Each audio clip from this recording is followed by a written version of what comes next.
Muito bem, senhoras e senhores, vamos agora trabalhar com método das forças. Pela primeira vez ainda neste curso, você irá ser capaz de resolver uma estrutura que é hiperestática. Bom, veja bem, o método das forças, ele parte do princípio que, com estas três relações que você tem, você consegue resolver o seu problema. E, de fato, os problemas de engenharia estrutural, desde que você perceba como que é o uso de cada uma dessas relações, você realmente consegue resolver todos os problemas. Então, ó, primeiro, ele vai partir de que uma estrutura deve estar em equilíbrio. Em seguida, você irá se atentar a quais são as leis constitutivas, ou seja, a relação entre tensão e deformação, e com isso você vai achar deslocamentos e assim por diante, rotações. E daí depois você vai partir do princípio da compatibilidade, que deslocamentos, deformações devem ser compatíveis com o carregamento que está sendo aplicado, né? Então, ó, o exemplo que eu separei para vocês é um exemplo muito simples que na verdade eu vou levar vocês pelo método, não necessariamente eu vou ficar focando nos detalhes de calcular cada coisa, tá? Então, ó, o exemplo é o seguinte: uma viga biapoiada. Na verdade, biapoiada não, ela está engastada e apoiada, um vão de L e um carregamento distribuído W. Então, ó, a primeira coisa que você vai fazer, uma vez que você vai usar o metas-força, é saber qual que é o grau de praticidade. Aqui está muito fácil, porque você tem três reações aqui, uma aqui. Você sabe que você tem três equações de equilíbrio à sua disposição sempre. Então, quatro incógnitas, três reações. O teu G, ele é igual a 1.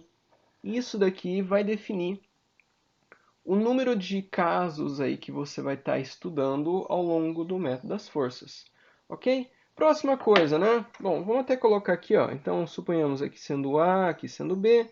Você sabe que eu tenho aqui reação vertical em A, reação horizontal em A. Também vou colocar aqui ó, o momento em A, né, porque é o engaste. E aqui eu vou ter reação vertical em B. Essas daqui são as quatro incógnitas. Você tem três equações de equilíbrio. E agora a gente vai ter que usar leis constitutiva, compatibilidade, para que a gente consiga saber todas essas reações e a partir daí traçar os diagramas, né? Primeira coisa deste método é o seguinte: você parte do princípio que você vai definir o que a gente chama de sistema principal para estudar. Então, ó, sistema principal é o seguinte: ele é obtido a partir da estrutura original, hiperestática, e você elimina um dos vínculos. Então, uma das reações, no caso, pode ser, ó, neste caso, eu peguei a mais simples possível. Não necessariamente é a mais simples de resolver o problema. Vocês vão ver que tem uma certa mágica aqui em definir o sistema principal. Mas eu vou pegar aqui o mais óbvio, deixar essa viga aqui uma viga engastada e eu vou liberar aqui. Nós já sabemos como resolver esse sistema aqui. Isso daqui nos dá uma vantagem enorme. Outra coisa, eu vou pegar e falar, olha, nesse sistema principal, vocês vão ver que eu sempre vou falar USP, né? Sistema principal. Eu vou pegar e no lugar do vínculo eliminado, eu vou colocar aqui um vetor. Vou chamar esse vetor aqui de x1. Isso daqui tem um nome especial. Esse daqui é o meu vetor hiperestático x1. E eu vou dizer o seguinte, já aqui no principal. Olha, apesar de eu ter eliminado essa vinculação, eu sei que o deslocamento, delta, em B ele é igual a zero. Então veja, partir do sistema principal, substituí uma das vinculações por um hiperestático e associei a uma condição de contorno do meu problema inicial. Ok? Então tá, o que é que eu vou fazer agora? Eu vou analisar, na verdade, duas estruturas. A primeira estrutura vai ser essa minha estrutura, que ela é isostática e eu sei como calcular tudo, basicamente, dela, né? Então, ó, aqui, nesse caso zero, e a gente vai chamar caso zero, aquele em que eu só vou colocar solicitação externa.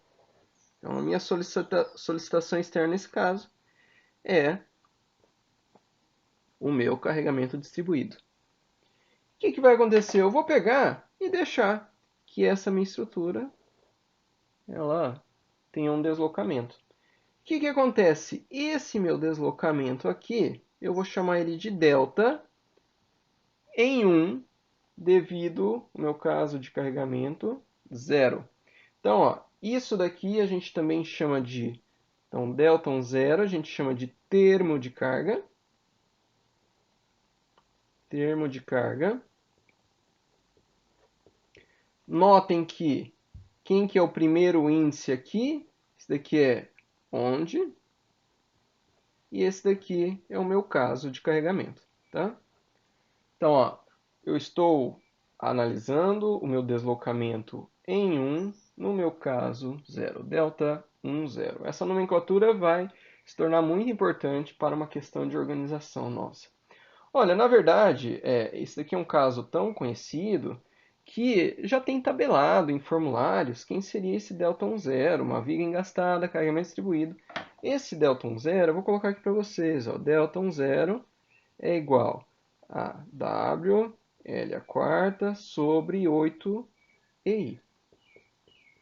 Mas veja, você sabe calcular isso daqui utilizando o PTV. Eu já mostrei para você, essa daqui é o sistema real, ou seria criar um sistema virtual, em que aqui você teria uma força virtual aplicada, onde você quer saber esse deslocamento.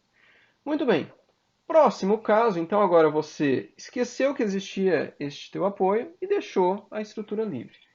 No próximo eu vou fazer o contrário, eu vou fazer, olha, esquece do meu carregamento e vamos pegar e analisar qual que é a influência desse teu hiperestático. Então, no teu caso aqui, nós temos um hiperestático X1.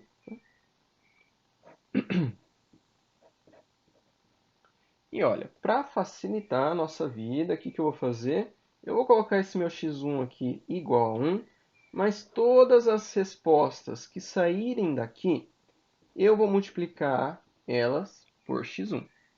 Então, o que acontece? Na verdade, eu estou parametrizando. Se para 1 eu tivesse um deslocamento, digamos, 20 centímetros, eu sei que se essa minha força, na verdade, for 2, será 20 centímetros.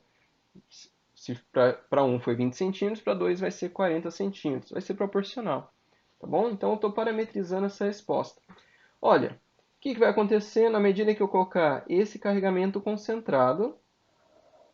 Essa minha viga ela vai mover para cima.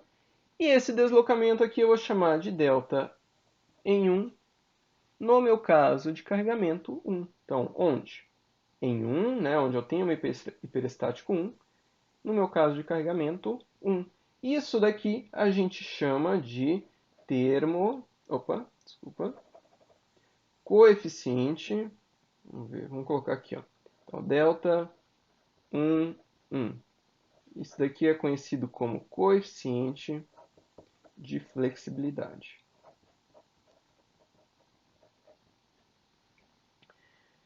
Muito bem, veja o que aconteceu. Você liberou, deixou ela pegar e ter o seu deslocamento, deformar, e agora você analisou, poxa, se eu tivesse um carregamento ali, o que é que teria acontecido? E agora, é por isso que a gente fala que metas-força é quase que uma regra de 3. O que eu vou fazer agora? Eu vou compatibilizar isso daqui. Compatibilizar quer dizer o seguinte, eu vou pegar e falar, olha, na verdade, o meu delta em B, ele é igual a zero. Isso daqui que eu tinha mostrado para vocês. O que acontece? Se o meu delta em B é zero, então, se eu pegar aqui o meu delta 0, menos, ou, você pode até colocar mais aqui, depois a gente acerta os sinais. Menos, mais, delta 1, olha, delta 1, lembra, tudo que sair daqui sai multiplicado por x1, né? Vezes x1 deve ser igual a zero. Então, o que desce mais o que sobe deve ser igual a zero. Eu costumo brincar assim com o pessoal, eu falo, olha, era como se você pegasse essa tua viga aqui, libera ela, deixa ela deslocar o tanto que ela quiser, e daí depois você vem com o macaco hidráulico aqui, levantando, levantando, levantando, até chegar nesse ponto zero. E você mede qual que é essa força no teu macaco hidráulico, tá? Os americanos, eles chamam esse método de closing the gap. Então, basicamente, Você abre um gap, né, um vazio aí, e daí depois você fecha o teu vazio com esse teu x1. É isso que você está fazendo aqui, ó. Então veja, suponhamos que para baixo é negativo, então isso daqui é menos WL a quarta sobre 8EI. Ah, até esqueci de colocar aqui, ó. Também em formulário você vai conseguir achar essa informação, que ΔI para uma força concentrada no final de uma viga engastada, ele é 1, que é o carregamento, L ao cubo sobre 3EI, tá? Então, mais, agora é para cima, então por isso está positivo, então vai ser L ao cubo sobre 3EI vezes o teu x1, igual a zero. Notem que o que eu estou procurando é esse x1. O que é esse x1? Esse x1, na verdade, é o meu RVB. Tá? Então, o meu x1 aqui está dando para mim 3WL sobre 8. Veja aqui agora o que acontece. Eu achei por compatibilidade, eu achei uma das reações. Achei uma das reações, agora as outras elas vão sair simplesmente por equilíbrio. E daí ficou fácil de resolver. Veja aqui o que vai acontecer. Aqui eu vou ter um gráfico de normal. Bom, na verdade não tem normal aqui, mas ó, vai ter um gráfico de cortante, vai ter um gráfico de momento. Aqui vai ter um gráfico de cortante, vai ter um gráfico de momento. Então o que acontece é o seguinte. Se eu quero saber quais são os diagramas, que é geralmente o que eu te peço ao final, você vai partir do princípio do seguinte: se eu sei o diagrama desse e eu sei o diagrama desse, eu posso pegar e superpor esses diagramas e vai me levar ao diagrama da minha estrutura original. Então o que acontece? Olha, na minha estrutura original, se eu quero saber, suponhamos, o cortante da minha estrutura original, eu vou pegar o cortante que eu tiver aqui na minha estrutura do meu caso 0, mais o cortante que eu tiver da minha estrutura do meu caso 1, lembrando que aqui tem que ser multiplicado por x1. E assim por diante, se eu tiver dois casos, vocês vão ver que vão ter problemas, vão ter dois, três casos, é só ir somando aqui. Os teus diagramas é o resultado da superposição desses diagramas que você foi fazendo. Momento também é a mesma coisa, m0 mais m1x1. Se tivesse normal, mesma história, tá? Então, os diagramas, estes também vão sair da superposição. Eu não coloquei aqui o diagrama deste e deste, mas notem que isso daí vocês já sabem fazer facilmente. Vai sair pela superposição. No entanto, vem aqui multiplicado pelo teu x1. Bom, esse daqui é o método. Vocês vão ver que a gente sempre vai seguir essa metodologia. Somos bem cautelosos em seguir esse passo a passo. E este vídeo mostra para vocês o que está de trás do método das forças. Obrigado aí pela atenção. Até mais.